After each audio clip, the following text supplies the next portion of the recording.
Up next, we've got our 13-14 girls division 400-meter dash.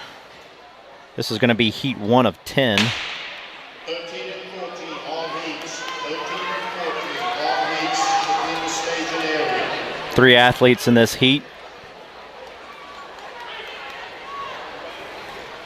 Women open, staging area. Women open, staging area.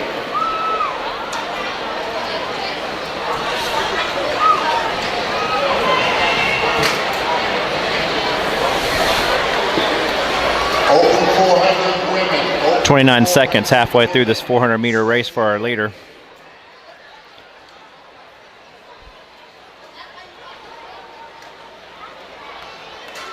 Second place is starting to make a move on our leader. She passes her on the outside and is going to open up. Sue Bray and Grace Hoseman, please come to the awards table. Julian Carter, Augustine Lamuse, and Sean Jarrett, please come to the awards table. Leader's going to take this one pretty easy.